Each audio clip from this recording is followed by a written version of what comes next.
अगर मुझे कुछ पुराने स्ट्रीट ग्रास मिल गए तो मैं उन्हें अपने साथ ले आऊंगा। बस के पीछे जीप होती है, जीप में गुंडे होते हैं और वो गुंडे उस गोल्डन बॉय वाले लड़के के बड़े भाई क्विंग जाओ के छोरे होते हैं। उसमें से एक छोरा बोलता है कि ब्रदर ली, ये बच्चा जिसका नाम सेन मिंग है वो हमारी सामने वाली बस में है। लीडर ली कहता है कि ये बस उपनगरों की ताइयांसी शान की ओर जा रही है। इस बस का पीछा करो उपनगर में पहुंचने के लिए, हम वहां उसे आसानी से निपट लेंगे। कुछ समय बाद सेन कुछ नोटिस करता है, वहां पर एक चोर एक महिला की बैग से उसका पर्स मार रहा होता है। सेन मन में कहता है कि छोटे चोर जो कि तेरा मुझसे पाला पड़ गया है, तो मैं आज तुझे छोटा सबक सिखाऊंगा। उससे कुछ करने से पहले ही उसके बगल में बैठी सुंदरी उठ जाती है और कहती है कि देखो चोर चोर। उसका नाम सु यिंग यिंग ही होता है। चोर ये सुनकर चौकन्ना हो जाता है और जल्दी से पर्स को अपने जेब में भर लेता है और कहता है कि क्या क्या बकवास कर रही हो, मैं तो डर ही गया था, मुझे हार्ट अटैक ही आ गया था। वो सुंदरी के पास जाता है और कहता है कि तुम्हारी वजह से हुए मेरे दिमागी चोट के लिए पैसे दो मुझे, नहीं तो ये बुजुर्ग इंसान तुझे मार डालेगा। बाकी बैठे बस में पैसेंजरों को भी चिल्लाकर धमकी देता है कि देखो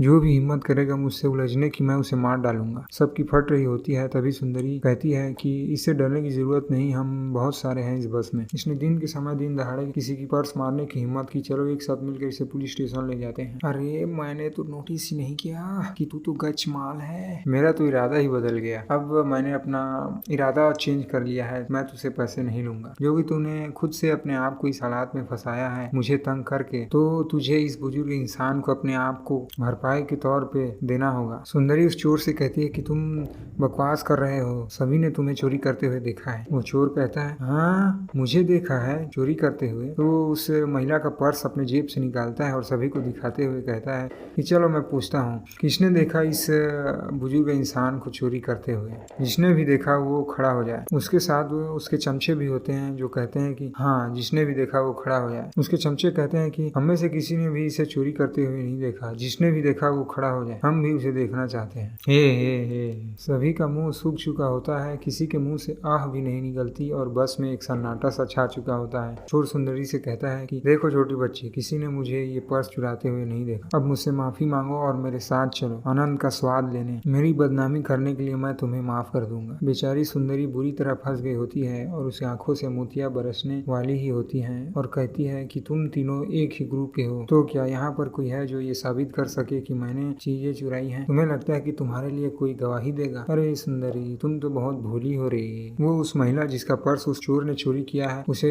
इशारा देते हुए कहती है कि मिस जरा ध्यान से देखिए, इसके हाथों में जो पर्स है वो आपका ही है। वो महिला चमक जाती है और कहती है मेरा? आगे सुंदरी कहती है कि आप ये साबित कर सकते हैं कि ये वॉलेट आपका है ना? चोर उस महिला की तरफ गुस्से भरी नजरों से देखता है। वो उसकी तरफ मुड़कर अपने हाथों में खंजर निकाल कर दूसरे हाथ से उसे पर्स दिखाते हुए कहता है कि अपनी आंखें खोल और देख ध्यान से, क्या ये तेरा पर्स है? अगर तूने झूठ बोला और मुझे फंसाने की कोशिश की तो मुझे बाद में मत कहना इतना अत्याचारी होने के लिए। खंजर की धार देख महिला की सिट्टी बिट्टी गुल हो जाती है और कहती है कि ये वॉलेट मेरा नहीं है, मैंने नहीं खोया है। सुंदरी उस महिला पर टूट पड़ती है और बोलती है कि तुम्हें पूरा विश्वास है कि तुमने अपना वॉलेट नहीं खोया। मिस ये पूरी तरह साफ है कि वॉलेट तुम्हारा ही है, लेकिन तुम मान नहीं रही हो क्योंकि तुम इससे डर रही हो। अगर ऐसा ही चलता रहा तो ऐसे लोगों की हिम्मत और बढ़ती चली जाएगी। उस आंटी के भी तीखे तेवर दिखने लगते हैं और कहती है कि मैंने कहा ना छोटी बच्ची कि ये मेरा नहीं है, तुम किस पर चिल्ला रही हो? मैं बार बार कह रही हूँ कि मैंने नहीं खोया, मैंने नहीं खोया। तुम कोई गलती कर रही हो, तुमने उसे छेड़ा है, मेरे पास ये मुसीबत लेके मत आ। बेचारी सुंदरी कहती है कि तुम ऐसा कैसे हो सकती हो, सही को गलत बता रही हो। चोर की हिम्मत बढ़ती जा रही होती है और वो सुंदरी को कहता है छोटी बच्ची अगर तुम मुझसे माफी मांगो और मुझे अय्यासी कराओगी तो मैं तुम्हारी जिंदगी बख्श दूंगा। वो चोर उसे भूखे जानवरों की तरह देता है और उस पर हाथ मारते हुए कहता है मैं तुम्हारा बहुत अच्छा ख्याल रखूंगा।